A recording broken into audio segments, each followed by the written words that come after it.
Maka dalam Bukhari dan Muslim kaidahnya kan mudah sebetulnya. Al-muslimu disebut muslim yang baik, muslim yang sejati, man salimal muslimuna min lisanihi wa yadihi. Orang muslim sejati itu adalah orang yang bisa membawa keselamatan, kenyamanan muslim-muslim yang lainnya dari gangguan, dari kedzaliman lisan dan tangannya. Kemudian dipangku juga dengan beberapa riwayat seperti hadis Salman Al-Farisi. Wa'ti kulli haqqin wa'ti kulladzi haqqin haqqahu. Berikanlah setiap yang berhak ya haknya. Dan Rasul juga memberikan ancaman di antara kezaliman. Ittaqul la'inain. Hati-hati dengan dua perkara yang kalian nanti dilaknat, didongakne elek. Cara Jawa dipisui mong, Mas. Tapi uniknya Rasul sallallahu alaihi wasallam beliau tidak nyalahne wong sing dongane elek, yang melaknat itu. Tapi yang ditembak Rasul adalah perkara yang membuat orang itu mendoakan keburukan. Apa? Ayyatakhala fi tariqin nas, yang pertama au fi dhillihim, yaitu ketika seseorang itu buang air atau buang hajatnya di mana?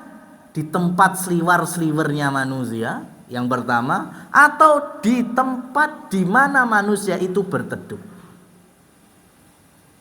Itu kalau ada yang berbuat, kemudian orang lain mendoakan keburukan, Rasul tidak menyalahkan yang mendoakan keburukan. Yang Rasul salahkan, kenapa melakukan hal itu?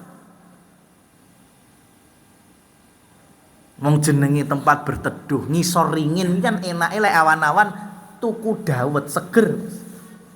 Bakul dawet ya seneng, isis iyup. Lah kok bengine diuyuwi. Wit ringinnya dari tempat buang air. Ya. Maka kemudian besoknya orang kok arek bakulan kok ambune pesing. Ya, orang kalau calon konsumen ya mulai enggak nyaman. Sing salah siapa? Yang buang air kan berarti. Kemudian didoakan keburukan, didoakan laknat, nggak salah. Rasul nggak menyalah. Sing salah tetap yang buang air di tempat manusia berteduh atau buang hajat, atau di tempat seliwer-seliwernya manusia. Maka hadis ini di zaman sekarang ini yang masuk dan insya Allah sepakat para ulama kalau dikasih tahu. Ya, karena para ahli ilmu kalau di Indonesia itu semuanya sepakat. Kezaliman yang hampir setiap hari secara pribadi saya lihat. Bahkan jalan ke sini saja saya tadi lihat. Apa itu? Gua batang tikus neng dalan. Masuk dalam hadis ini. Hati-hati. Ya. Kita ini dilarang buang hajat di tempat seliwer-seliwernya manusia. Kalau dalam riwayat yang lain Rasul menyampaikan syu'abul iman, al-imanu bid'un wa sab'una syu'bah. Iman itu ada beberapa cabang, 70-an cabang. Semakin kita bisa melestarikannya, berarti semakin lengkap, semakin sempurna iman kita. Tapi semakin kita nggak bisa ngecak nih, berarti ya kadar keimanannya bisa dilihat itu. A'lah, cabang tertinggi adalah kalimat la ilaha illallah.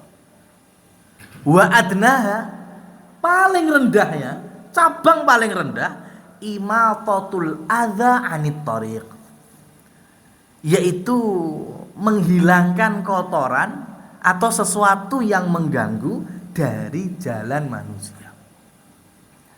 Kita jalan kok enek watu neng tengah jalan terus kita saduk minggir, wah itu berarti kita punya iman yang batas minimal ini loh, Mas. Cabang batas minimal iman. Alhamdulillah sik duwe. Buang sampah enggak di jalan, tapi di tempat sampahnya. Berarti kita masuk di sini. Imatatul adza anit thariq. Lah gimana kasusnya kita malah buang batang tikus neng dalan? Berarti kan cabang sing paling rendah wae gak kecekel. Hah? Yang buang aslinya pikirannya mudah, wis bendang ketlindes. Lek enek sing lindes berarti kan kok langsung ambiar. Ya kan? Lek wis ambiar trindesne. Ya, cepet hilang, cepet garing. Lah akhirnya nempel ning bane wong liya kuwi. Sampai rumahnya masuk garasinya. Wong jenenge tikus itu kalau bulunya sudah kering, itu bakterinya Masya Allah. Kitanya aman. Tapi orang lain yang terdolimi dari perbuatan kita. Nah ini, ya, Rasul Shallallahu Alaihi Wasallam saja ketika dengan orang kafir dijaga kehormatannya, dijaga hartanya, tidak didolimi selagi mentaati perjanjian. Apalagi yang sesama Muslim, harusnya haknya Muslim itu lebih lagi kita muliakan. Jangan kemudian kita bermudah-mudahan. Dan ini kasusnya nggak perlu ulama zaman sekarang. Ibnu Qudamah itu sudah menjelaskan semacam itu. Cuma kan contohnya orang akur batang tikus, artinya buang kotoran di jalan. Dan hari ini yang paling sering terjadi hampir setiap hari itu, ya, lek isuk budal ngajar itu kan saya bisa ngeliat, mesti enek wong sing gua batang tikus ning dalan. Ini tolong jangan dilestarikan. Ya silahkan solusi yang lain, buang di tempatnya, tempat pembuangan sampah akhir mamanya, atau gelem mendem yo dipendem, atau yang lainnya yang tidak mendolimi manusia yang lain.